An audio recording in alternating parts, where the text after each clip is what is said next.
Tsutomu Yamaguchi's story is not just a tale of survival. It is a haunting echo from the darkest days of modern warfare. This man endured the unimaginable twice. His experience defies belief, yet every word is verified by history.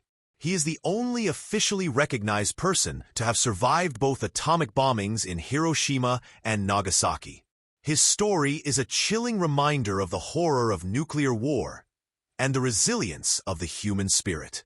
Yamaguchi was born on March 16, 1916, in Nagasaki, Japan. He worked as a naval engineer for Mitsubishi Heavy Industries, a job that would later place him at the heart of history.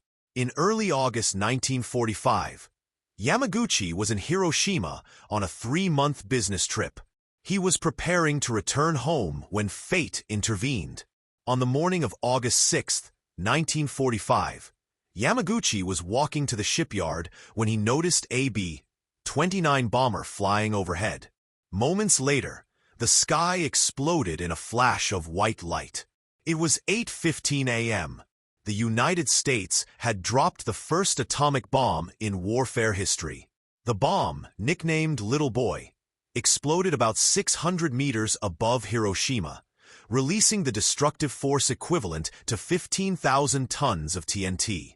Yamaguchi was only 3 kilometers from the epicenter. The blast ruptured his eardrums, temporarily blinded him, and burned the left side of his upper body. He was hurled into a nearby field, and when he regained consciousness, the world he knew had vanished. Buildings were flattened, fires raged, and people screamed in agony as they stumbled through a city turned to ash. He somehow made it to an air raid shelter and reunited with 2 co-workers. That night, amid the ruins of Hiroshima, the 3 men slept little, if at all. The next morning, they made their way through a decimated city to find a functioning train station. It was a journey through hell. Charred corpses lined the streets, and survivors begged for help with burnt, peeling skin. Amazingly, they found a train heading to Nagasaki. Yamaguchi, his body covered in bandages, boarded and returned home. He arrived on August 8th and sought medical treatment. The next day, despite his injuries, he reported for work to explain the unimaginable destruction he had witnessed. His supervisors were skeptical. They couldn't believe a single bomb could level a city. Then, at 11:02 a.m. on August 9, 1945, the sky above Nagasaki flashed once more. A second atomic bomb, nicknamed Fat Man, was dropped on the city. Yamaguchi was in a reinforced office building at the time, and it likely saved his life. The explosion obliterated Nagasaki's industrial valley, killing an estimated 70,000 people by the end of the year. The office structure shielded Yamaguchi from the full force of the blast, but the window shattered, and he was thrown to the ground. His already injured body was battered again. Fires broke out, buildings collapsed, and once again, Yamaguchi was forced to navigate through a burning, broken world. His wife and infant son, who had taken shelter in a tunnel during the bombing, survived. But their home was destroyed. For days, Yamaguchi and his family endured pain, hunger, and fear. His wounds became infected. He vomited constantly and lost much of his hair, classic symptoms of acute radiation sickness.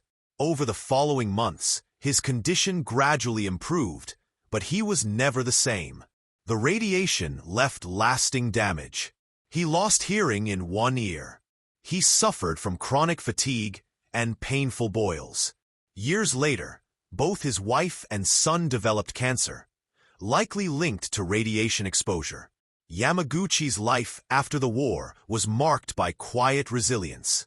He returned to work and tried to live a normal life.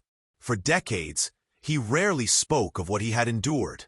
But as he aged, and as nuclear proliferation became a global concern, Yamaguchi decided to share his story. He believed the horrors he had witnessed could serve as a warning to the world. In 2006, at the age of 90, Yamaguchi addressed the United Nations in New York City. He pleaded with world leaders to abolish nuclear weapons.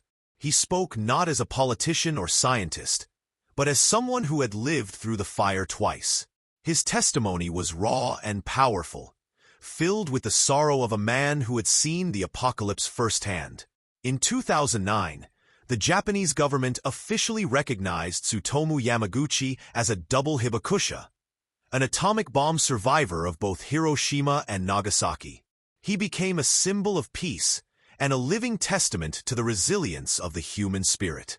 He passed away in 2010 from stomach cancer at the age of 93. Historians have since examined every detail of Yamaguchi's journey. His story has appeared in books, documentaries, and news reports. While many survivors remained anonymous or were forgotten, Yamaguchi's tale captured global attention. It reminded the world of the real human cost of nuclear warfare.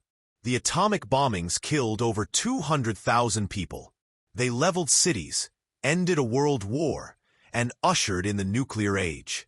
But through the fire and devastation, voices like Yamaguchi's rose to remind us of what was lost, and what could be lost again. He never blamed America for what happened. Instead, he focused on educating others about peace.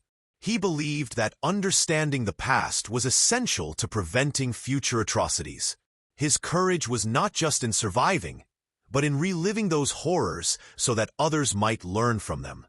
Today, as tensions rise and nuclear weapons remain a part of military arsenals, Tsutomu Yamaguchi's story feels more relevant than ever. It serves as a stark reminder that behind every bomb, every policy, and every weapon of mass destruction, there are human lives, families, children, futures. Yamaguchi's legacy is not one of bitterness, but of hope. In the face of annihilation, he chose to speak for peace. He showed that even in the deepest shadow, light can emerge. His message was clear: never again. His is a story the world must not forget. Because it didn't just happen to a city, it happened to a man. Twice. And that man never stopped believing in humanity. Yamaguchi spent the post-war years working as a translator and educator, helping to rebuild Japan while maintaining a quiet household.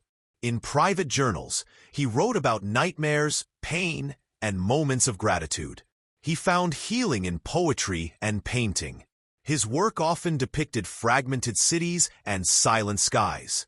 Throughout the 1960s and 70s, as Japan redefined itself economically, Yamaguchi joined hibakusha advocacy groups. He gave talks at schools, wrote essays, and collaborated on documentaries.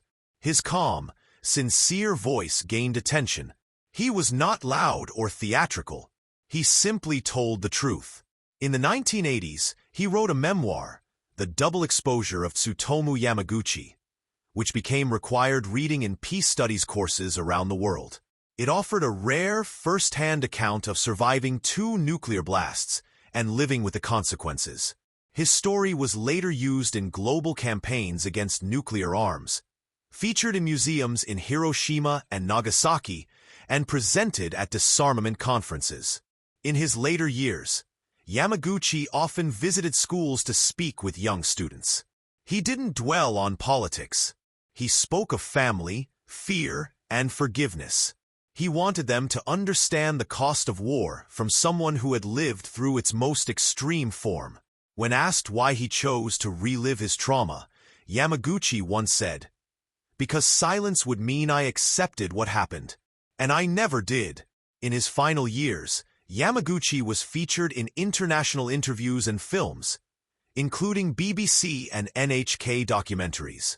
He shared stages with Nobel laureates, human rights leaders, and scientists. He always ended his talks with a quiet plea: no more Hiroshimas, no more Nagasakis. He passed away on January 4th, 2010. At his funeral, a passage from one of his favorite poems was read. Even after all this time, the sun never says to the earth, "You owe me." That was Yamaguchi's philosophy: love without condition, truth without blame.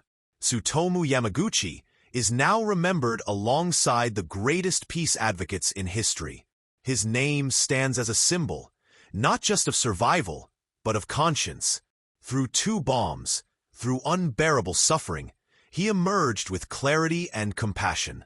His story continues to echo across generations, a permanent reminder that peace is fragile and every voice matters. And above all, his life answers one haunting question. Can a man witness the worst of humanity and still believe in its goodness? Yes, Tsutomu Yamaguchi did. And so can we.